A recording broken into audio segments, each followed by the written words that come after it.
Hey there. Thanks for tuning in. You ready for another episode of my Bigfoot sighting? Alright then, let's do this.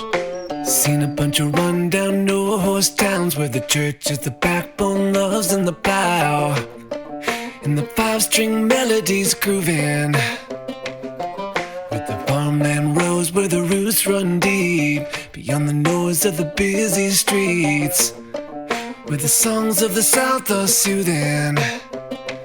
When I hear the front porch picking down, home rhythm ringing out, I don't run from banjo music.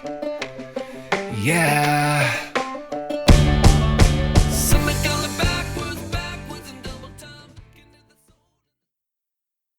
My Bigfoot sightings happened in Maine. My name is Maxcy. So in January of 2000, I was on my way back from Tennessee to Maine. A friend of mine had come along with me. We were coming home back to my place, original place of being raised, born and raised, of Maine, to see my family. It was a overcast day. It was wintertime, January. They had a heavy snow up here in Maine. And it was 10:30 in the morning. And it was very overcast, very weird for that day. It was like a fog, and we don't normally get like foggy snow days. It's only something that we see during the summer times. And as we were coming over the bridge, entering Maine, the state line, you can take different routes, and we took the coastal route. I took the coastal route because it leads into Augusta, and then you can go from Augusta to Bath and all the areas that lead into my hometown of Waldoboro. Now, when I got there, we were driving down a straightaway, and it was quiet. You know, it was a 3-lane road. You couldn't see the other oncoming traffic road either, due to the fact that like it was hidden from the wood line. And as we were rounding a bend, and I should back up here and let you know I was driving a 1997 Ford Thunderbird, and it was pearl white, very clean car, very quiet car. And I honestly think this is the reason that I actually seen what we had seen at that time, is because it was so quiet. And when on the roads, you would see that like the windshield kind of blended in from afar with the black tar, the way that it looked. You really couldn't see the vehicle at all. Now, when I did this, it came around the corner, there was a long straightaway, and I noticed that there was like snow. When you get heavy snows on trees and on pine trees or whatever, you'll notice that it, like after a while, it'll start to slope off and it'll slide off the branches, especially when there's been a lot of snow. So I noticed that there was off to my far right, about 150 yards, I'd say, maybe a little bit more, that a lot of snow started to fall down off of the branches. I didn't think anything of it at first.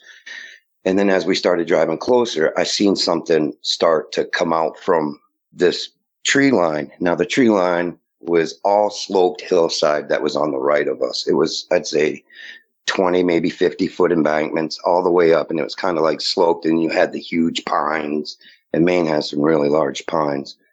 And what I thought was a pine tree wasn't a pine tree. It started to step out, and I thought it was a moose. So I nudged my buddy Andy, and I said, "Look, Andy, there's a moose," because, like I said, I had been living in Tennessee at that time, and he was from Tennessee, and he's never seen a moose.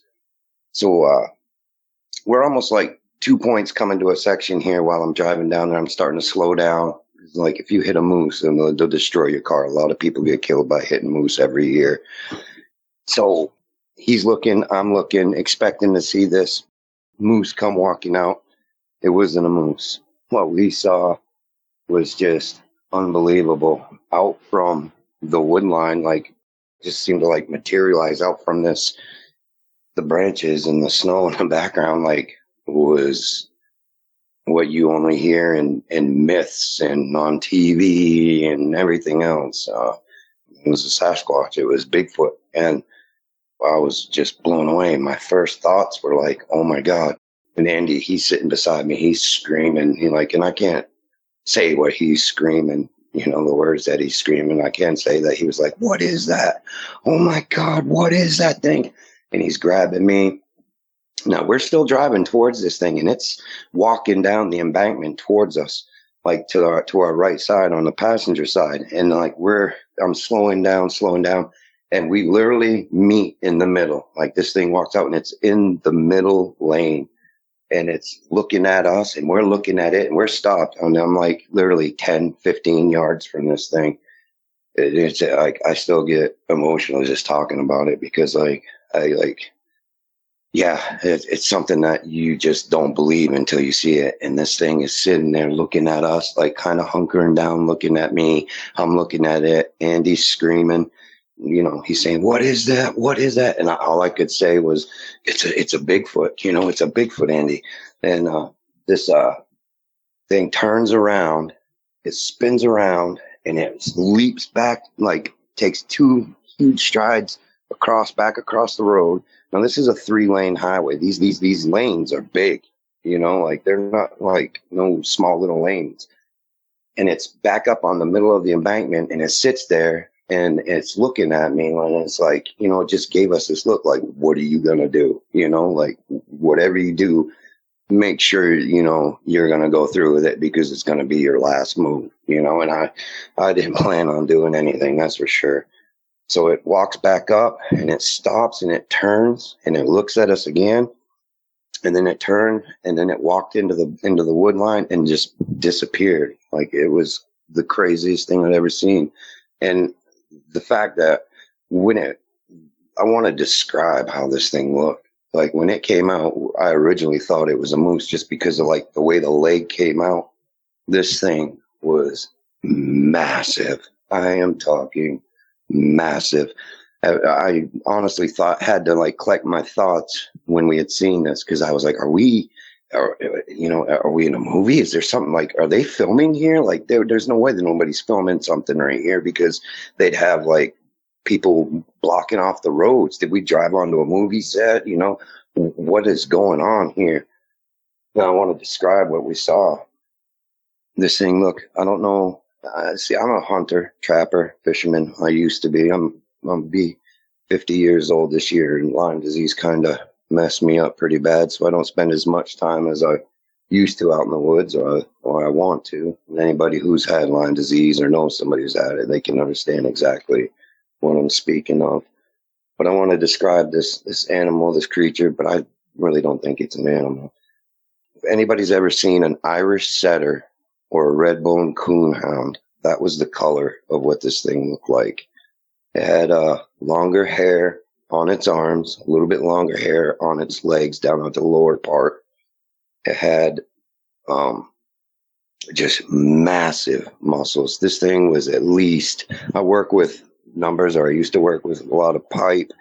I used to be a pipe fitter, and this thing was at least 9 feet. I'm being, you know, gracious at saying that, if not 10 feet tall, was every bit of 900 to 1,000 pounds, every bit.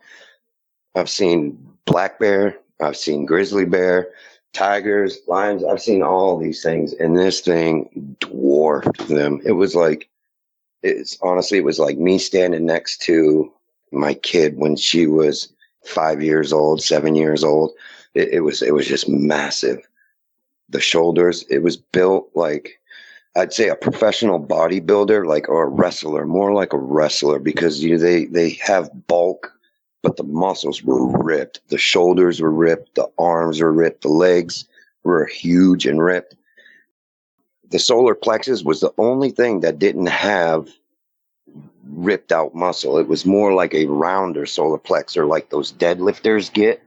It was more like that, as far as like the rounder frame, circular. It didn't have like the 6-pack abs or anything, but it was all solid muscle. You could tell that. The legs and the arms were longer than like normal, than what would be of a normal, you know, human being for its size. They didn't match up, but the legs were big, and he was tall, but the arms and the legs and the waist, it was weird.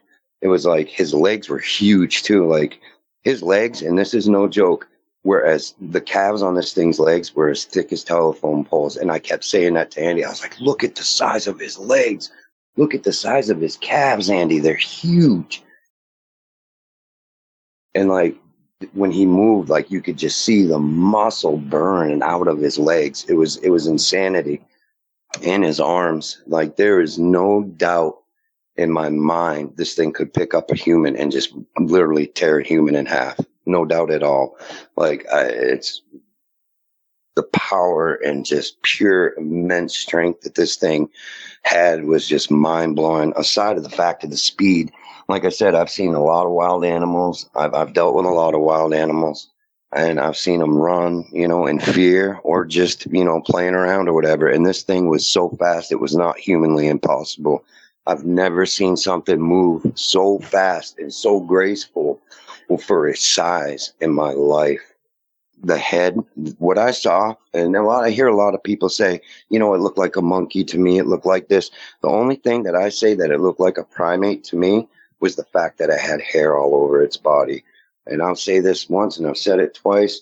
I'll say it 1,000 more times. What I saw was a giant, like a giant primitive man. Like, it looked like he had a really strong jaw, like a really strong, square cut, strong jaw. He had like a really strong forehead, ridge brow, and he had a nose. His nose was wide, like I don't know if you ever see like those old Native American photos, not the bulbous nose, but how they have like the pointy. I'm actually part Native American too, Micmac. I'm just throwing that in there, but how they have like the wider flat nose, like nostrils, but they have like the bulbous end that kind of comes out like to a point. It looked like that. Like, if you've ever seen one of the images of Geronimo's nose, he kind of had a nose like Geronimo, really flat to the face, wide nostrils, but still had that centerpiece that kind of protruded down. His mouth was wide. He didn't have his mouth open at all, but his mouth was wide. You could see that he had like a basically a slit for a mouth. He had hair on his face. All of his face had hair except for like basically around the top of where your forehead is and where your cheek is right there. And the weirdest thing about it was his skin wasn't black or anything. It was like when you ever see in the movies or like people who turn blue when they're dying or dead or something, or that battleship gray, because that's what it was like. And I think honestly that was because it was so cold outside that it had changed the color of his skin to like blue. That's the only thing or that battleship gray look. He had hair, unkept hair, like it kind of reminded me of like chicks in the 80s and stuff like that, almost rock stars, but like it had like little spirals coming down, but it was all shaggyish in the back, down the sides. He did have hair coming off of his forearms. The rest of his hair was kind of like uniform, almost bear like, which was weird, I thought, because he had like little strands of the shaggy coming off about 6 to 8 inches off of his arms all around it and on the undersides, and then a little bit down on his lower legs and stuff. But the rest of it was like perfectly short, looked just like bear fur all around him. His eyes, that's the one thing that really freaked me out. This dude's eyes, it might have been from the brow ridge and in the way that there was no sun out or anything like that at that morning, but his eyes were jet black. Like, I did not see any whites in his eyes. They were just like black as coal. Like, I've heard somebody use a reference of like shark eyes before, and I would honestly say that's exactly what it looked like. It was like shark eyes, and it was scary looking. It really was. Yeah, that's his feet, which was crazy because like when he was running, like doing those strides back up the embankment, I saw the like underneaths of his feet, and I watched the snow fall off, like when he was running up there off the pads of his feet, and his feet look like, if you ever seen a bear's feet, like a bear or a dog's feet, dog's pad, it looked just like that. That's exactly what it looked like. How they have that padding on their feet, because that's exactly what this guy had. Trying to think of anything else I can think of him. Yeah, that was basically it, other than the fact that we were, extremely just blown away. And it literally, we were in shock. Like the shock of seeing this, because you think that, wait a minute, these things, if they are real, they're not here on the East Coast. This is something that you hear about out West. This is something that you hear about, somebody saying that they seen in California or Oregon or whatever. And that was here it was walking out in front of us, and immense too. if anybody has seen a moose before, then you'll know what I'm speaking of. This thing looked like it could just like break the back of a moose with one blow. Like this thing was just so powerful.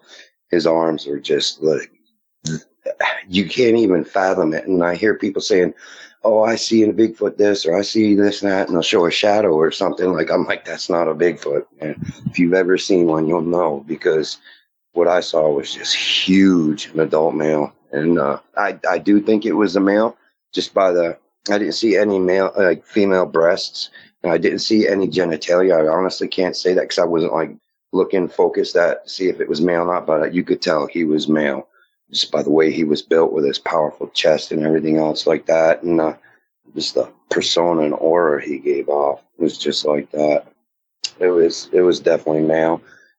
I'd say whatever it was, he was in his prime for sure. There was no doubt about that. That thing was built for whatever it wanted to do. Yeah, it was pretty wild. So we ended up, trying to call when I had gotten back home from us seeing this down to my parents' house and stuff. We were telling everybody, people were laughing. This is back in 2000. There weren't all these sites and everything. I did notify. I called my local police. I was like, "Hey, man, we saw a Bigfoot up here," and they laughed, so I didn't get anything out of that. Then I looked up to see if I could find somebody on a 1-800 number, and I called and left a message on that and never got a response, which really, really stinks because that had somebody been able to go back out there, they would have seen the tracks and gotten some pretty good tracks out of that because they were definitely there.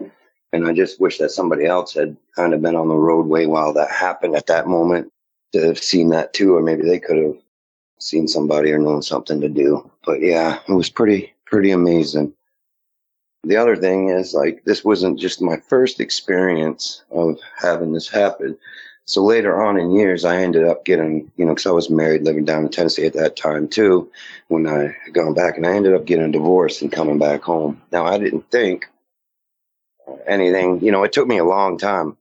I'm kind of jumping around here. Let me go back. After that happened, I ended up moving back to Maine after a few years later. And what really, messed me up is because I used to go hunting and deer hunting and everything else like that. And when I seen that this was real, that this happened, that these things are real, it totally changed my life. People would laugh and this and that or whatever, but I can honestly tell you, I didn't find it funny at all. Like, my life changed. I mean, and my bow hunting, my turkey hunting, me going fishing, my trapping. I used to run hounds. All that was done. Like, I didn't want no part of it. Everything I enjoyed as a kid, like, I grew up in the woods, like here in Maine. From 9 years old, I was out running my own trap lines. You couldn't call me like my parents, my grandparents, none of them. Like, I was out in the woods. That's all. Like, and that's what amazes me is I had a few weird experiences when I was younger, and now I look back and I'm like, oh my God, this was them. It's got to be them. But after this, like I said, after that happened, I said, no, I'm done. So I come from a family of hunters and all that stuff, like I said, and fishermen, and, they fish off the coast here, professionally too, off here in Maine. And they were always trying to get me to go back in the woods and stuff. And I'm like, no, not doing it. I'd always stay close to the truck or, real close to the vehicle. I wasn't never too far off. And years later, I started coming to terms with it. I'm like, all right, because there'd be days I'd go out and I'd drive up to my hunting spot and I'd get out and I'd look at the woods and I'd be like, right before sunrise, and I can't do it. I can't do it, and I'd throw my gear back in the truck and I'd drive back home and they'd be like, what are you doing here? And I'm like, I can't do it. I can't go in here and sit. I'm basically too scared to, it's stolen that from me. So years later, it finally happened. I started getting more comfortable. I'm like, this is a once in a lifetime thing that happened to me. It's like somebody seeing the Loch Ness monster, or what have you. You saw it once. It's going to be okay. It'll never happen again. I was wrong.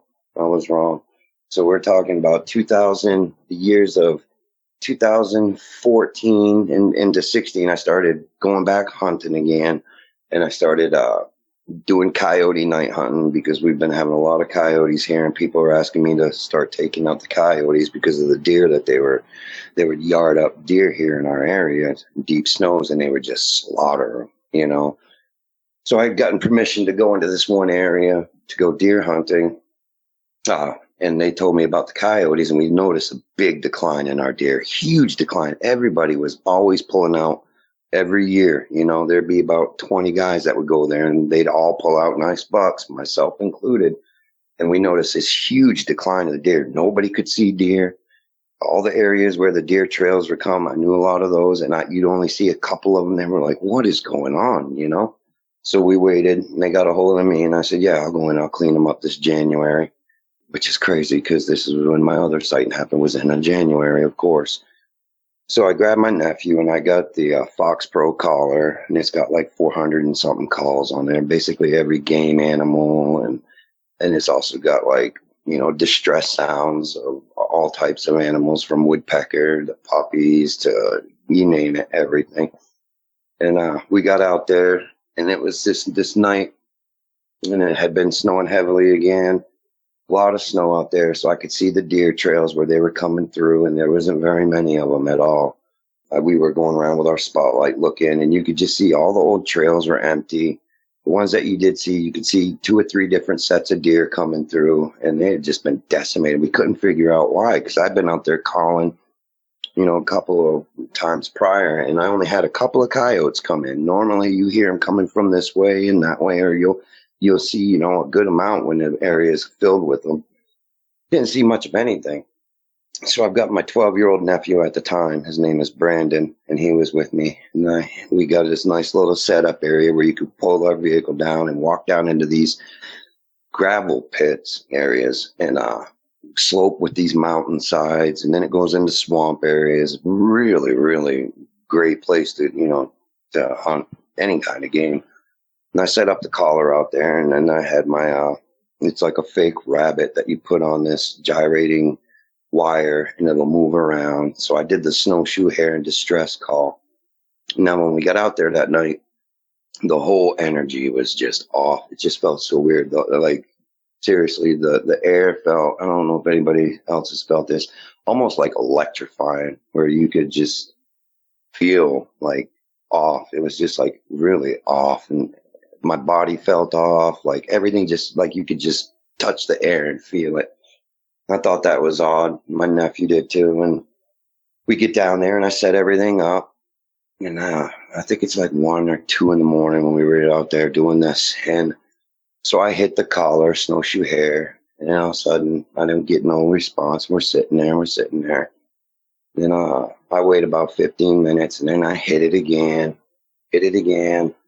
And then all of a sudden, which out above me, about, I'd say, a few hundred yards, there's a quarry side to our left. The collar's in the middle, down at the level of the ground, the mountainside up above us.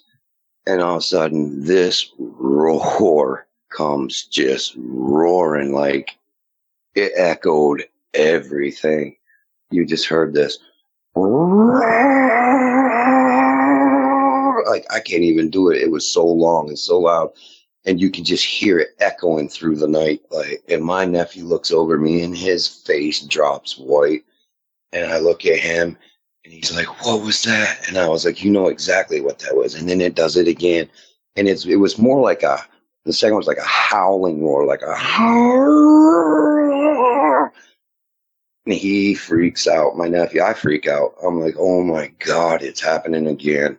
And he's like, I want to go home, Uncle Matt. I want to go home. He's like, I'm not going to get the collar. And I was like, don't worry. You ain't got to go. And then I no sooner got that out of because we were sitting in my truck up at the top waiting to let you all know where we were while this was happening, watching the collar with our night vision and stuff. And then no sooner had the other roar stopped and me saying that to my nephew, and you could literally feel this, like through the truck, the vibration, through me, through him. Like, and this was a little ways off, a couple hundred yards, maybe 150, 200 yards away from us.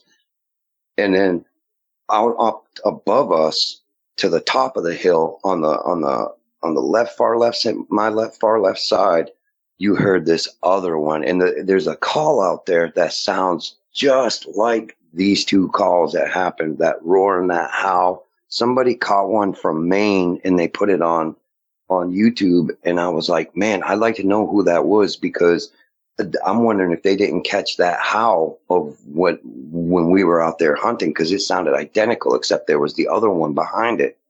And the next one that come behind it from way up, I'd say about at least maybe 1,000 yards up, if that, not even 1,000 yards. I'd say about 6 or 7, maybe 800 yards up above it on the mountaintop. You hear this, wah, wah, wah, and you can hear it as it's coming closer. And then the other one's roaring and howling, and that one's doing that wild wah, wah. And my nephew and I are looking at it. He's starting to cry, literally. And I hate to put him on blast like that, but if he ever hears this, he'll know it's true. He's like, I want to go home. And I'm fumbling for my keys and I'm trying to turn the truck around. And you can hear this one above, and it is sounding like a freight train coming through the woods, just smashing, cracking trees and like branches as it's coming through. And you can hear the ice, because the ground, the snow was frozen over, so it had like that thick, crusty ice layer on it.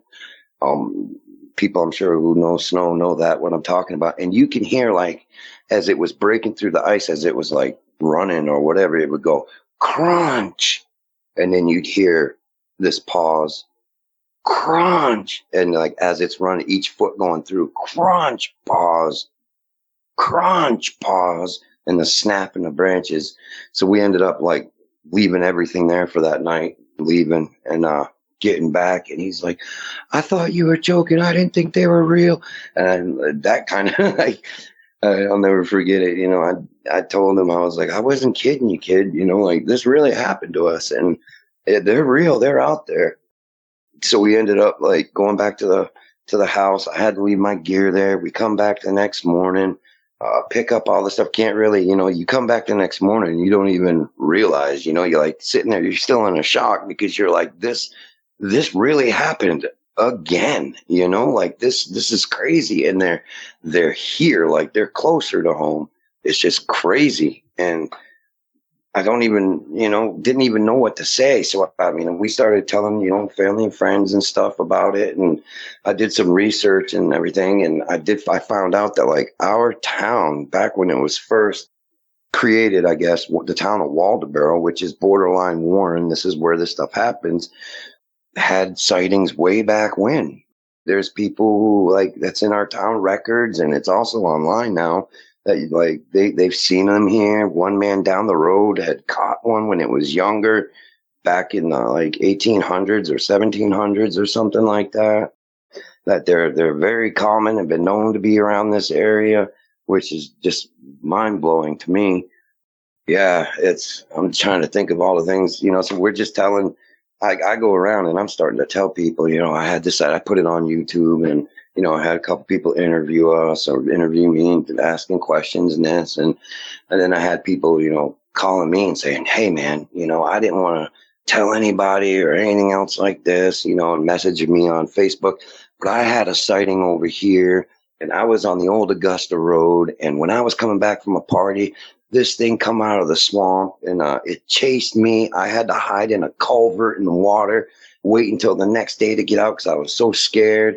I've had people tell me that, and he told me this, a friend of the family's, he's like, but it wasn't a Bigfoot. And I was like, well, what do you mean, man? He said he said he was coming back from a party. There wasn't a lot of houses on that area, and there's a swamp down to the right, and he's walking down the hillside going back to his place. He says when he gets down there, he hears this howl, and he thought it was somebody messing with him from the party that had been following him or something. And I was like, well, what did it do? He's like, it was a full moon night, and I could see the moonlight, how it, like, you could see everything and so forth, and shadows and this and that. You know how moonlight lights up things? And I was like, yeah. He's like, so I'm walking down, and I hear this howl, and I thought it was somebody messing with me. So I'm standing there, and I'm at the bottom of the hill, and he's like, then all of a sudden, I hear it again, and I realize, man, that's not a person. I said, well, what happened? He says, so I'm like sitting, crouching down, and I'm looking up, at the hill where the moon is, and this thing comes hopping out of the swamp, and it's looking for me. And he says, it is huge. And I was like, hopping? He said, yeah, hopping. I was like, well, what do you mean it didn't walk like a human? He's like, no, man, it walked like a human, but it would like hop. It would hop. I was like, well, what is it, man? He's like, it was a werewolf. And I was like, what? And he's like, dude, it was a werewolf. I was like, well, what did you do? And he's like, so it comes flying down the hill. He's like, and there was a culvert at the bottom of the hill. So what I did is I jumped down in the culvert in the water, and I was like up to my neck in the water, and I hid there. I felt for a stick. So I had a stick, and I was holding there all night long. And he's like, man, he's like, dude, I was so scared. He said, I defecated myself and I urinated. Like, he's like, I lost all complete control of my bowels. I was like, you're kidding me? He's like, no, I'm not kidding me. And I was like, because I didn't even believe in like the werewolf thing. You know what I mean? Like, I was like, all right, well, there could be something there that could have done this or be like that. Maybe they're just mistaking them for Bigfoot or what have you. But it was, you know, I've had a couple other people tell me that they've seen it too. And I don't know, you know, I mean, like, I definitely don't doubt anybody else's sightings. You know, I kind of wish mine would have been something like that. That would kind of be cool. You know, I mean, like, to see a werewolf is pretty amazing, but or a dog man or whatever you want to call them. But, you know, it is what it is. So that's what I've heard from my friends or people telling me. I know there's a couple other out there that I've just can't think right now because I'm on the spot. I'm trying to recall this stuff. My daughter and I, another instance that we had, we usually go pick blueberries. And that's why I tell you these things travel the power lines, because all of my sightings have all been within a few mile radius of each other, and they're connected by these power lines. And that's how I know that these things are traveling these power lines, because it just doesn't make any sense otherwise. The blueberry fields that we go to pick, I usually harvest blueberries, freeze them every year. I've been doing it since I was a kid. And we were down there, so I went to go check my blueberry spot, and then it's got gravel pits there too, which is weird. And I'm sitting there, and I look and I see these like all the area where I normally harvest mine on the edges, they're all gone. It's all ate up. You know, all the blueberries are missing. And I said, what in the heck? So I thought there might have been a bear there, and I was looking around for prints, and then sure as all get out, there's these prints, but it's not a bear print. It's a Bigfoot print.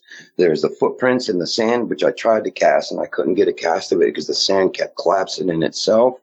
But there was a handprint that had been where it had been in the rain or something, and it had leaned up against a hardened sand part of the gravel pit, and you could see where it was leaning, and all of its fingerprints were there along with this big wide arm, and you could literally see the hairs of the mud where its hairs had been pressed into the mud of the print. And so I did get, you know, I got a cast of it. I gave it to my nephew, but I was really looking for hairs and stuff in it too, and I couldn't find anything. But I do have that cast print. So I went back to the house, and I got my buddy Nick. I said, man, you know, the Bigfoot, they've been down here at the gravel pit. And he's like, all right, I want to go with you. Let's go cast these prints. Well, we get down there, and it's just getting about dusk. Right at dusk time, dark settling in, and I've got a flashlight, I've got the casting material, and we're in there doing it, and all of a sudden, like, you can feel something. I was like, do you hear that? And he's like, what? And because the gravel pit sits lower than where the blueberry field is, it's like deeper down, and up above us is the blueberry pit, and I heard something like crackling. I thought it might have been deer. I said, is that deer, Nick? And he's looking around. He's like, what is that? And then all of a sudden, like, I was like, do you feel that? And you could literally feel the vibration of this thing walking across the field coming towards us. And I was like, what is that, Nick? And then all of a sudden, another screen comes out, and this huge rock, like, this was no man could do this. There's these huge pine trees that come up that are up above us on the right-hand side. This thing had picked up a rock that was the size of a soccer ball, at least the size of a soccer ball, if not a basketball. And we're sitting there, and we look at this thing, and it rips this thing over us, over where our car is parked, and it hits up top at this pine tree. And I don't know if anybody ever seen those little kids pinball games back in the like 70s and stuff when we were kids, how like they'd have the ball from the top dropped down to each little peg. That's exactly what it looked like. It was like bang, bang, but it was breaking branches as it came down. The smaller ones, it was going bang, crack, branches that were about like, I'd say broomstick size and a little bit bigger were busting off as this rock is falling down on them. It was crazy. So we jump in the car, we're ripping out of there, and he's telling everybody, I'm telling everybody. It was just madness. And that's basically what we see. My daughter and I, my little girl, we were driving, same area. There's these lot of fields, a lot of swamps, a lot of thick woods there.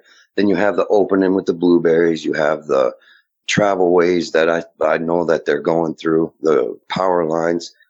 And as we're driving by, I thought it was a bear. And I said, look, Liberty. I said, look, there's a black bear. And it wasn't a bear. Like, as we're sitting on it, there's a field.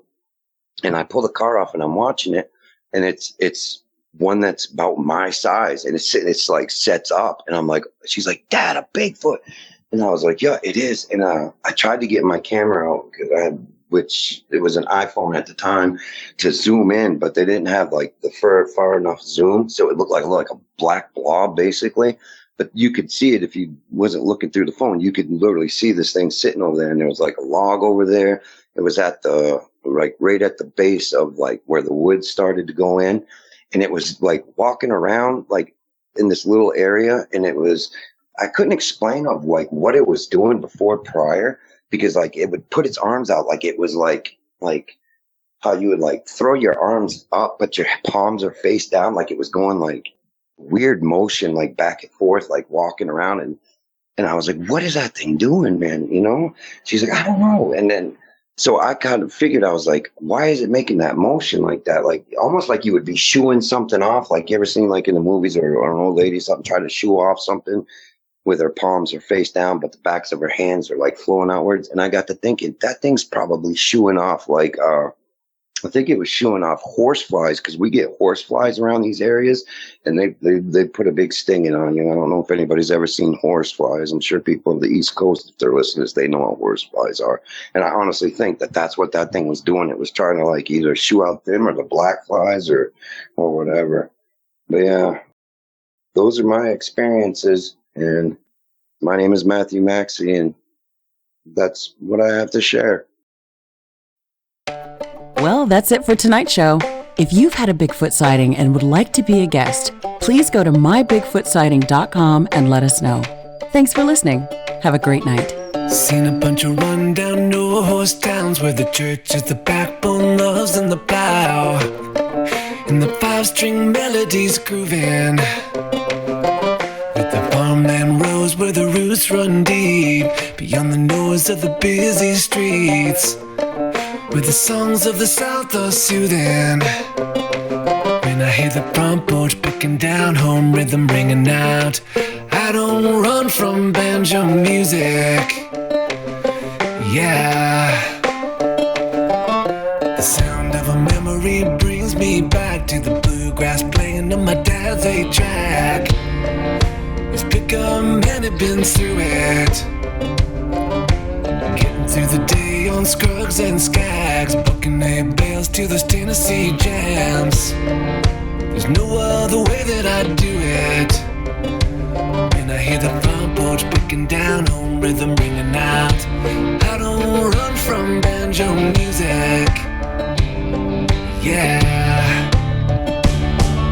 Some call it backwards and double time, getting to the soul and the tremolo Kentucky style. Those are the anthems drumming out, country boy living. When I hear the front porch picking down, home rhythm ringing out, I don't run from banjo music.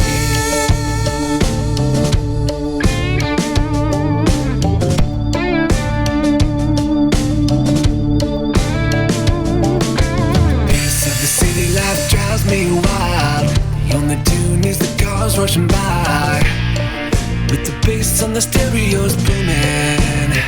When I hear the front porch picking down, home rhythm ringing out, I don't run from banjo music. Yeah. Some call it backwards and double time, getting to the soul and the tremolo Kentucky style. Those are the anthems drumming out, country boy living. When I hear the